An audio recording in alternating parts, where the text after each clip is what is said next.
We are in the midst of an election year, the race for president.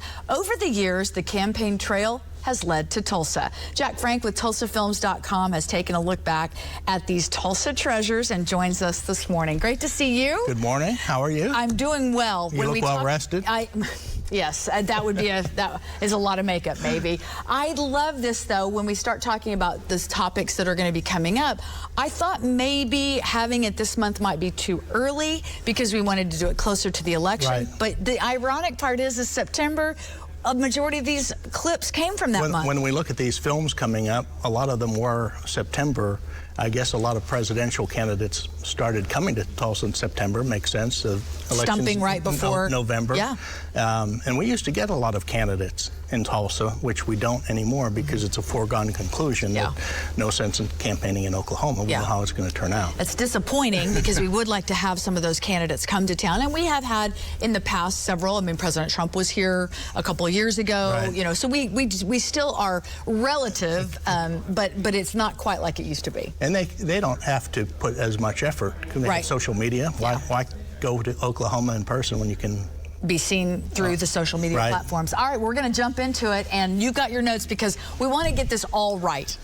Absolutely. So this is Thomas Dewey. This was September 1948, and Thomas Dewey was the Republican presidential candidate favored by the polls over the incumbent President Truman.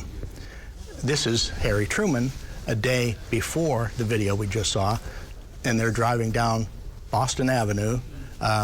No security. Yeah, this was the President of the United States open at the time. top, right, in the 40s. Okay, now the Coliseum was a ice rink, wrestling rink in Tulsa, Sixth and Elgin. It burned down in 1952, and what's interesting is the day after it burned down, when it got hit by lightning, Dwight Eisenhower was supposed to campaign at the Coliseum, but he couldn't because it burned down.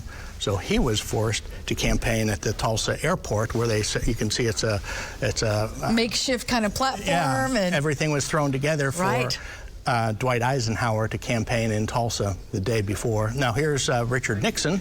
This is in Greenwood. He was vice president at this time. He'd go on to be president, but he was a vice president under Dwight Eisenhower, and here he is campaigning in Greenwood.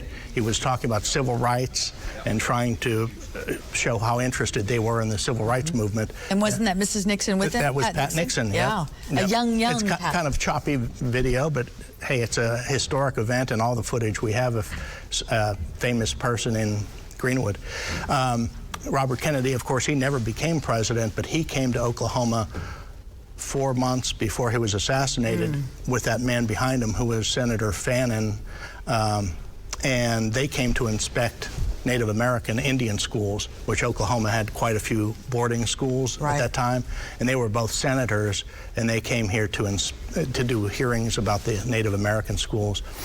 This is everybody at the airport, of course, back in the day when you could go on the tarmac, and this was anticipating Ronald Reagan making some big announcement that he was going to run for president. He never made that announcement, but this was he was in town for National Governors, Republican Governors Conference, and everybody was thinking he was going to announce for president. He never did. Later he would, but not at that appearance. Not that time. And this is Hubert Humphrey. He was vice president under Lyndon Johnson, and he was coming here in a midterm campaign, not to push for any one in particular, but just to get the crowd riled up. And this was a huge, huge rally. This is down, you know, where the sheriff's office is, the county courthouse. Right. You saw a glimpse of that. But you don't get that kind of rally today. Well, they don't put people out in public anymore as well, for good reason, right? Right. Yeah. This is Richard Nixon after he became president. This is when the Port of Catoosa opened, and Richard Nixon came in to open the Port of Catoosa, and that was a huge crowd too.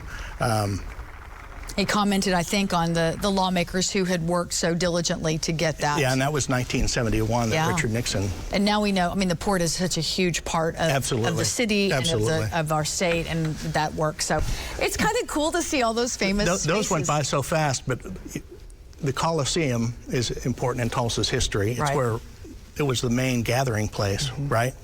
And we said in '51 it burned down, but tell me about the... So, and this is just real quick, as part of our 75th anniversary, that burned down, and we had big equipment, cameras. KOTV was a block or two away. We never, studios. yeah, and so you didn't have the crews and the facility and being able, so they just shot out and were able to get that kind of the first live event on the air. Yeah, there were people, I've heard stories, people still living saying they were watching TV and it came on that the Coliseum is burning downtown. Here's pictures of it, and people were just shocked and mesmerized by, they were watching it burn down in their living rooms. It was crazy. It is. Well, all these old videos and stuff can be found through TulsaFilms.com. Jack has those wonderful DVDs still available.